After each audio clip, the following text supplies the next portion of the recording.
Batman television series. My name's Kendall, I'm Scott. and today we're watching Batman episode 14, Batman Stands Pat, the second part of our. Our Hatter extravaganza. If you tuned in last week, you know that we found it really hard to care. Yeah, It's kind of tough. We went on a break for the holidays. We were welcomed back with this less than exciting episode. very by the numbers, mediocre episode. I like this one more.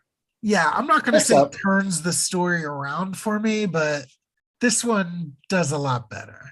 I agree. I want to start out by talking about our recap. This one was pretty goofy. It kind of felt like the narrator was struggling to find things to say about last week's episode, too. Yeah. And he's like, oh, what a dish. And he just says, like, when Lisa showed up and just like, she's like, I don't know, I'm talking about things. I don't know. Yeah. So, yeah, there was the what a dish he did twice, Yeah. talking about Lisa and Babette, Mimi or whatever. Yeah, that's what it was. the hat Very trick funny. girl who Yeah. had no significance to the episode at all. To anything, yeah. It's just like, hey, watch the show. We've got babes. When he was flashing back to the fight scene, he was going through all the onomatopoeia. Mm-hmm.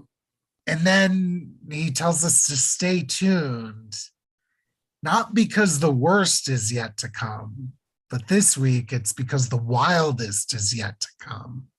And I don't know, do you think this is the wildest episode of Batman 66 we've covered so far? Now, it's got elements of wild. The crazy hat making contraption's pretty wild, but like that's a small part. Yeah. Yeah. What happens to the Mad Hatter kind of took me by surprise. Yeah, me too. Now you got me thinking about it. The wildest episode is the second half of the second Riddler one, where they're in that museum and just smashing everything to bits. Hell yeah. And like the Statue of Liberty's torch, you know what I mean? Like that was cool. Yeah. And that Batman imposter climbing through the window. Yeah, it was great. I think that's my favorite episode so far. But yeah, anyway, what are we on? Batman Stands Pat. Boy, he sure is doing that right now. Yeah. Wow, what's this guy's name? Octave Marvel. Yeah. Is being forced by the Mad Hatter to make a mold of the entombed Batman's cow. Well, because he's trying to break it out because it is a mold now, you know, because like he's covered in like a plaster thing. Yeah, they're like he doesn't. He's like, I don't want to hurt him, and they're like, oh, he must be dead by this point. Which, to be fair, he would be. You can't breathe. You can only live for so long. Yeah. Well, little did they know. Yeah. Batman just breaks out of it. Yeah, he just like explodes forth. Like very Incredible Hulk style. I was gonna say like Superman from the chains, you know? Yeah. Pretty ridiculous. Listen, some really ridiculous like Deus Ex Machinas get them out of jams. Again, to reference the movie, like when the dolphins or the porpoises throw themselves in the way of the torpedoes. Yeah. Save them, you know? Yeah, that might be the biggest stretch of all. Yeah, but I'm cool with that in that movie because it's so much fun. So ridiculous. Mad Hatter and his goons go to escape by stealing the Batmobile. Which again, they set up that they put on their anti-burglar alarm label. Yeah, so the same thing happens as when the Riddler tried to steal it. Yeah. It just like shoots off a bunch of fireworks and makes a lot of noise. Mm-hmm. Nearly 60 years later, I've yet to see a more effective car alarm. Yeah, every time I've ever heard a car alarm go off, I was like, nobody was like, oh no, we better call the cops. Everyone's just annoyed. But yeah, it turns out Batman survived. All he had to do was hold his breath. Yeah, he's real good at it. Even though they try to get away in the Batmobile and fail, it still doesn't give Batman and Robin enough time to like catch them. They still get away. Yeah, well, Batman's all disoriented and Robin's like tied up on like a horse. Yeah. You know. I thought it was kind of funny. Marvel, of all people, is like, I'm gonna chase him. I'm gonna get him. Yeah. But And he's the just, Batman's like, no, it's too dangerous. Yeah, yeah. I hope he gets to join the team. that would be cool. What would his superhero sidekick name be? I don't know. Speaking of people being on the team, though, I think that's what I like most. We'll get there very soon. Yeah, I know what you're talking about. I also really enjoyed that idea of Yeah. that. Batman and Robin return to the Batcave. The Mad Hatter left them with a clue by saying Batman's cowl is going to be his 13th hat. Yeah. He did say that like earlier in the first episode when they were Yeah. doing battle. They do some math and They try to figure out why they would need 13 because they know of what 8 kidnappings, and then they call the police, and then they find out there was more. yeah. Yeah. They slowly put it all together. Yeah, that's the jurors. Alfred comes down and tells the dynamic duo that it's time to eat dinner. Even Batman have to eat. Not today, though, because Batman tells Alfred to let Harriet know that all three of them are going to be late for dinner. They need Alfred for this case. Yeah, so they figure out who the last victim is going to be. Yeah, his name is Bowinkle. I thought it was Bullwinkle because like he's a bowler, like Bowl Winkle. Oh, maybe could be. Yeah, Bowinkle. he has a bowler hat and owns a bowling alley. Yeah, that's what I thought it was because I think he says his name. That's not his real name. It's just an act or whatever. The guy is weird. Alfred goes to the bowling alley undercover as like a genealogist. Yeah, because Batman gave him a tracking device. He's trying to plant it in his hat. Yeah. And he's kind of suspiciously like. Yeah, he's very weirdly like, so let me see this hat. Yeah, he's like, oh, well, like if I could just see your hat, I would get an accurate measurement of your head, even though the guy's head is right there in front of him. I think he told him his hat size, right? Yep. Yeah. So Alfred's not having a lot of luck. Yeah. But then Lisa and the Mad Hatter kind of wander in separately. Yeah. Yeah, the Mad Hatter like kind of hides himself waiting for a signal. Yeah.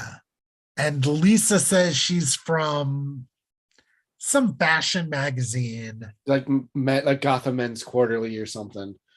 Yeah. The guy's not wearing his hat because because Mad Hatter says like, find out where his hat is and then we can take him and the hat.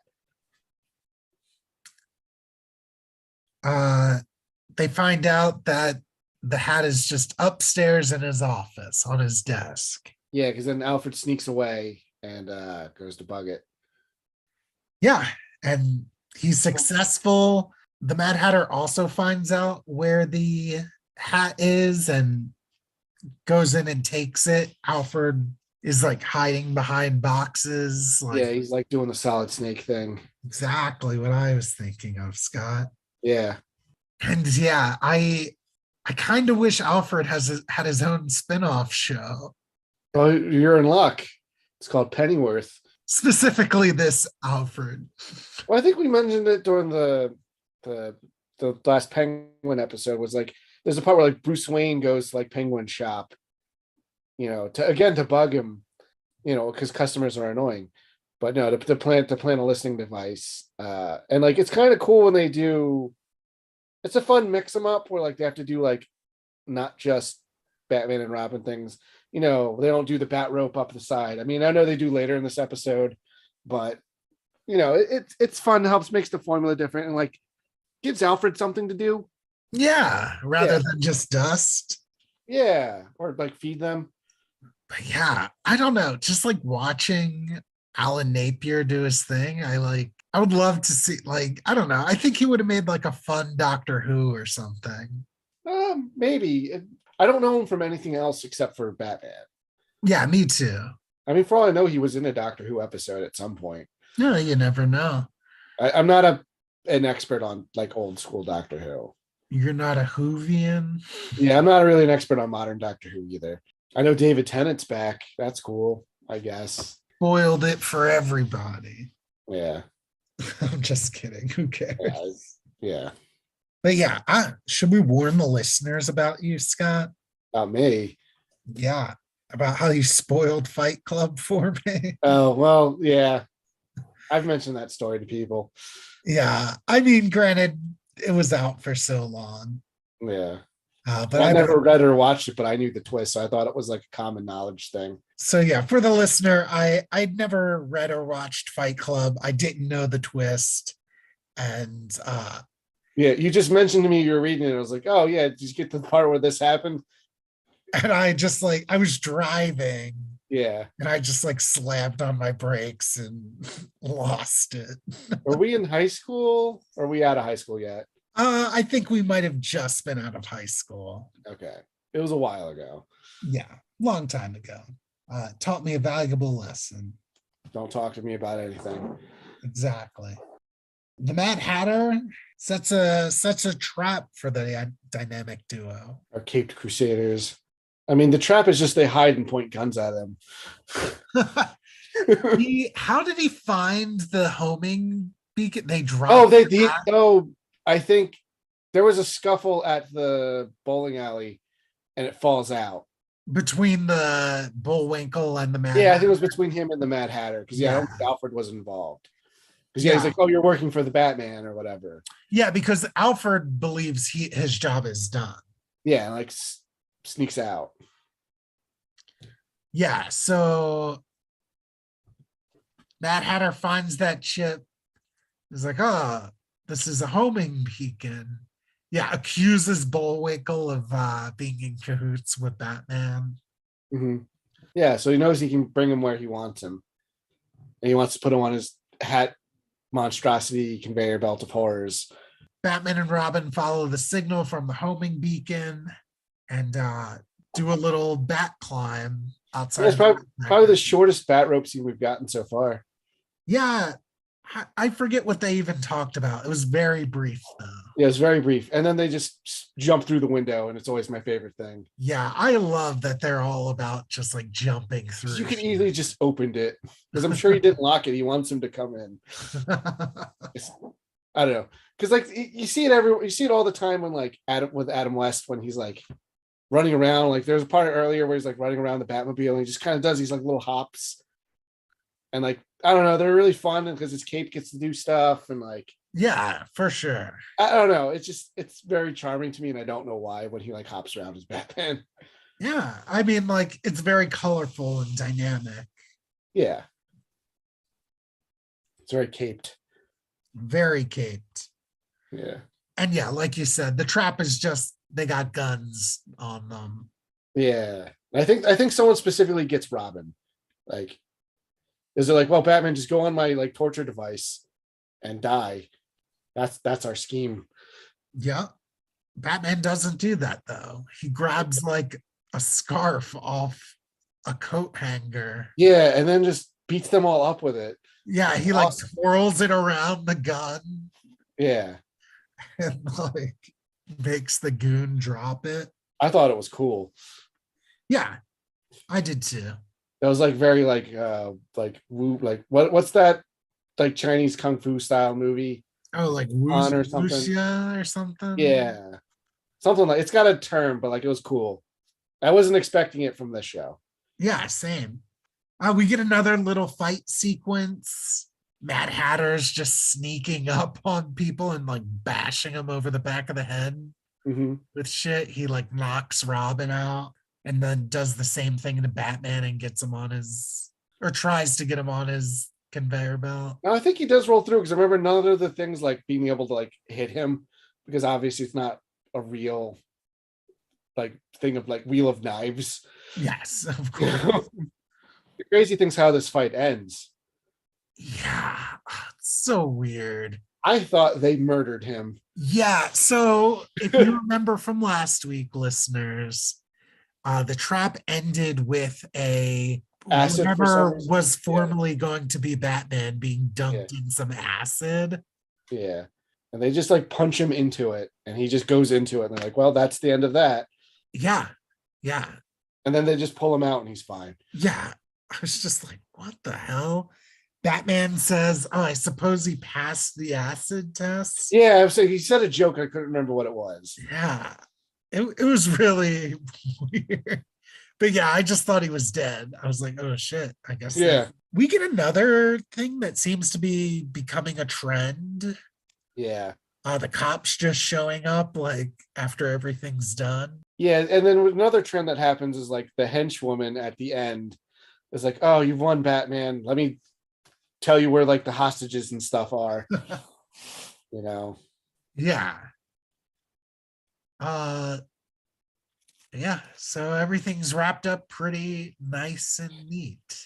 This just got me thinking. Like in the Batman the Animated Series, like Harley Quinn was just the idea that like, oh, maybe instead of giving Joker another henchman, we gave him a henchwoman, and it was like a fun twist on things. But like everyone's got a henchwoman. Yeah, very That's true. not that's nothing new.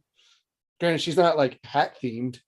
Yeah, and she isn't like acrobatically kicking their asses. Yeah, she's just a normal person. Yeah. Not Losing, that Harley Quinn's always doing that, but I feel like sometimes and she was like a psychologist and not a gymnast. yeah. I feel like they forget that stuff. Mad Hatter, he's done. He's up the river.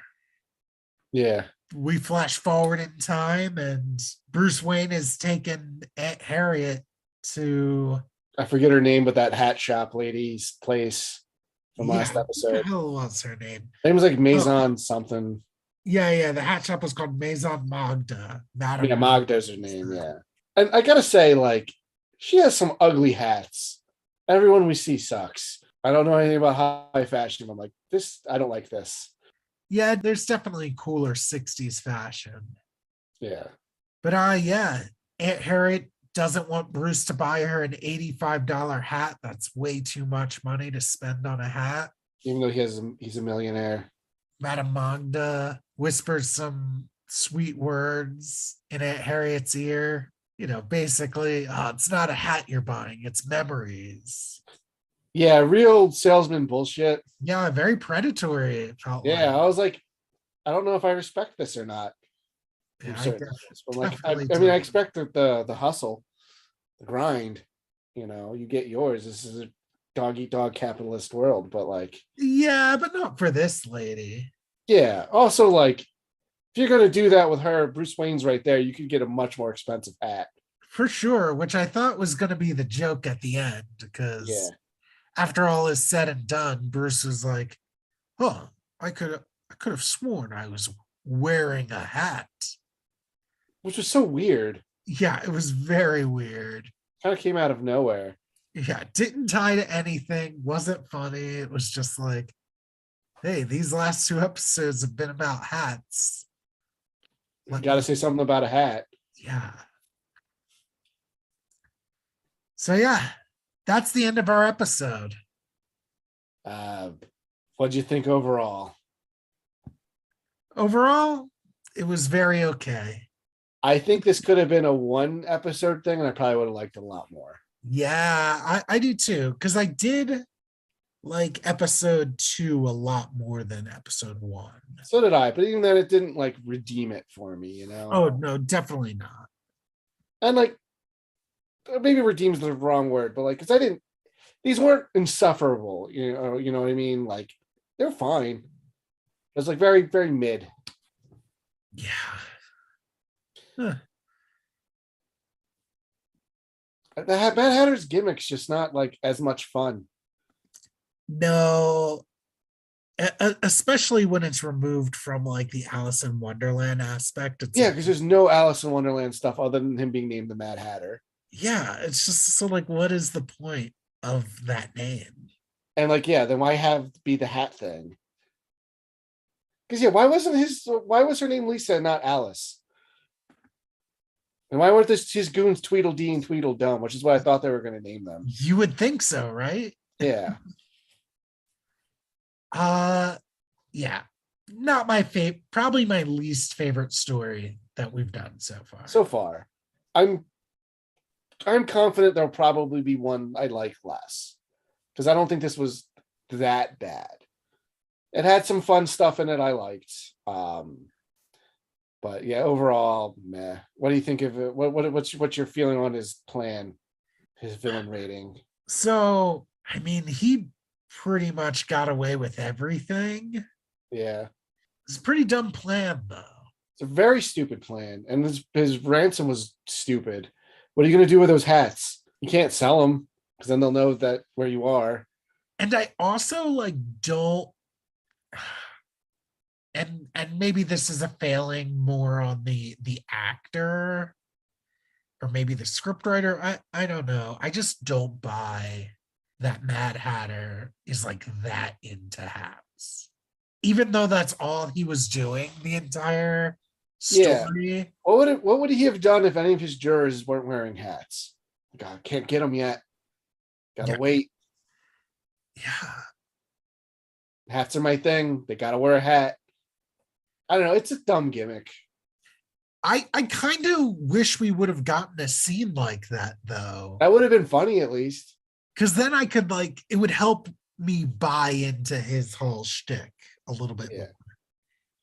Like, okay, this dude really is just insane. Insane for hats. Yeah, it's just one of those things. It's just like, again, it wasn't like egregiously boring or anything, but just you know, this series has like some extremely iconic and fun villains, and you've got some stiff competition, and like it just doesn't stand out, you know. Yeah. Well, maybe if he appears again, he can do a little bit better, but I think I'm gonna give him a 1. I was thinking 1 2, not 1 or 2. I mean 1 also. Yes. Yeah. Just to be clear, I think this is our first one, right? Yep, it's our first one. Yeah. We've had a lot of 3s. We've enjoyed a lot of plans. Yeah. I mean, I guess it's that we're liking the show, so No, for sure. And just because I gave Mad Hatter a 1 as far as his plan doesn't mean I give this episode like 1 star. Oh no, I'd give it like 2. Yeah. If we're on a scale of 5, it'd be like 2.5.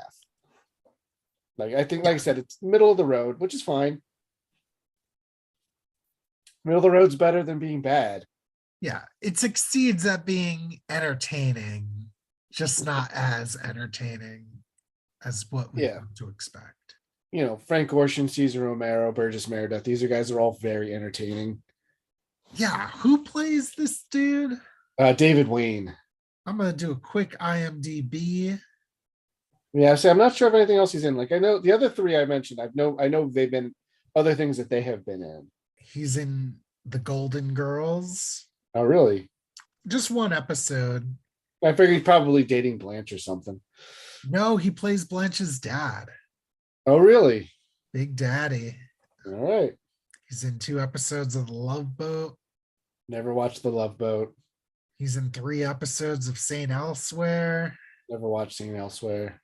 You know about the twist ending, though, right? I know about the twist ending of St. Elsewhere. You can spoil it for me, though. Where it's in a snow globe. See, you just spoiled it for all of our listeners, Scott. The show that nobody, I think, cares about. See, the thing with the St. Elmo's thing is that show had a lot of crossovers with like a lot of other NBC shows, and its ending then implies that they're all like false as well, like Cheers and all these other things. They kind of like spirals out, which then makes like Frasier is also a thing, So it's kind of funny that they did that, but you can watch these other shows and not watch St. Elsewhere, and you'll be fine. It's all connected. Yeah, what was like one of the earliest quote unquote cinematic universes, but that was on TV. Yeah, this was a way to cross promote things. Didn't you know that St. Elsewhere was phase 4 of the NBC cinematic? Maybe, or I guess it's not cinematic. They do that with this though. Don't Green Arrow and Kato show up for an episode? Green Hornet, yeah. Green Hornet, yeah. Not Green Arrow. Green Arrow would make more sense. Yes. And I mean, if we're counting the upcoming like window, like back climb cameo appearances. Yeah, there's a lot of those. Yeah, I think like I don't want to spoil anything, but I I think don't we I, get I don't some remember wild them all. I know in the Batman 66 comic from a couple years ago, one of those cameos is Clark Kent, which is fun. I think it was in the last issue. Yeah. Isn't it the whole Daily Planet gang? Eventually you see like the Daily Planet gang because it's like a newspaper, like a newsman's conference. There's like Billy Batson and like a lot of other like DC like newspaper employees are there. Yeah. I Like they think don't Green Hornet show might up. be there They too. don't show up as superheroes. They're just there as civilians. Like so, it's just kind of a thing. Like if you know, you know. I think Vicky Vale was there. You know, a lot of that stuff. Oh, I didn't point out when we talked about the origins of Mad Hatter last week that the same story where he first appears is Vicky Vale's first appearance. And we Yes. mentioned her in briefly in Batman Returns because she's mentioned briefly in Batman Returns. Damn, it's all connected. Like it's all based on the same, I like the same source material. Yeah. So next episode, the Joker goes to school. Excited for that. I hope. Do you think he's gonna wear like a gown and one of those like mortar boards, and they're gonna throw him up, and it's gonna be a bomb or something? I really want and I know we're not gonna get this. Yeah, I really want like Batman to barely be in it yeah. and like Joker to like go through like have a like high school romance. Oh, you should watch the Harley Quinn cartoon. They did an episode this last season that was about what the Joker's doing. And I know we made jokes about me spoiling stuff. I don't want to spoil it, but like the status quo. So I'm famously not a fan of the Joker in general. I think the Harley Quinn version of the Joker is my favorite version of him because they do something completely new with him during season 2 and they stick with it. And I really appreciate that. Cool. So I, they basically just get to like play with this interesting status quo they did with him for a whole episode. Because then like Harley Quinn and Poison Ivy show up at the end, like, and his adventure had happened. Like, what the hell did we miss while they were out of town? You know, like so because something funny happens by the end of it. So I'll have to check it out. it's a good show. It's just surprisingly good show because I don't like Joker. I don't like Harley Quinn. It looked like the kind of humor that like I was not into, but it's a really good show. Yeah. I've watched a couple episodes. Yeah, it's one of those ones. I think it starts kind of shaky and gets a lot better as you go. Yeah. I've been enjoying it. Yeah, which reminds me, I need to catch up on Doom Patrol, Ooh. which I love that show. I love that they're pulling stuff from the Gerard Way like run now this season. Yeah, that's pretty cool. Like Space Case and stuff shows up. Oh yeah. I should reread that Gerard Way run. Yeah, I have it sitting over there. I just reread the Grant Morrison stuff because the show was really good and it pulls from that. Yeah, I'd never read that. I think the show does a better job because since it's an adaptation, it can take all these weird loose threads, then like unconnected stories and kind of weave them together to tell like a bigger story. It's a good show. If you guys haven't watched that, that's a DC show I also very much recommend. I recommend Titans because fuck Batman. Yeah, as Robin says, fuck Batman. Isn't it funny because he cursed? That's not what Robin normally would say. He would have said, holy fuck Batman. Yeah, I think discussing how much we like the show, like I don't like overly grim dark versions of the goofy characters designed for children. You can do dark stuff with Batman. Like I loved the Batman last year, but when as soon as you said fuck Batman, I'm like, this is so juvenile and stupid. Yeah. Like I felt insulted with like as an adult. I was like, this is dumb. Whatever. You don't gotta watch it. And I don't, so it's fine. Yeah. Like if you like it, more power to you. But like I did not like that. But other than that, I think most of the DC HBO shows are really good. It's like Peacemaker, I really enjoyed. Like I said, Doom Patrol, I like. I haven't watched Pennyworth. I'm not that interested. Maybe it was just Pennyworth, like we were saying. Oh God, I really just want to follow an old man detective with crazy gadgets. I mean, I'm sure that exists in some form, right? Who knows? There's no old man James Bond. We'll But do. yeah, so this is our crazy, rambly Mad Hattery episode. I guess it Yeah. drove us mad. Mad as a Hatter, right? Oh God. So Yeah, I recommend just skipping these 2 episodes and watching that his first animated series appearance. yeah, I remember that one being legitimately good, but like that show has so few duds that I don't think there's what, 2 of them. Yeah. There's Kids Kidnapped in the Sewers, boring, and then there's the one I know you hate. Yeah. Where, like the big fat guy in the desert kidnaps Bruce Wayne, Yeah. Just like, makes him like work in like a mine or something. God, hate it. Yeah. Anyway, everyone have a great time, whatever you're doing. Even if you watch this episode, it's fun enough. They're fine. I don't know if I'd say skip them, but I wouldn't. If you're really cherry picking, then yeah, I would skip them. But you know, if they're not, like I said, they're not that egregiously terrible. I'm sure the Mad Hatter comes back too. Why not? Yeah. I mean, I hope he does well next time. Yeah, maybe they can do Well, something more fun with his gimmick. Like I said, I think according again, the Alice in Wonderland stuff doesn't really make sense to be a Batman villain, but like at least could have some fun set pieces. oh, totally. Anyway, yeah, we're just rambling at this point. We'll catch you here next week. Same Batcast time.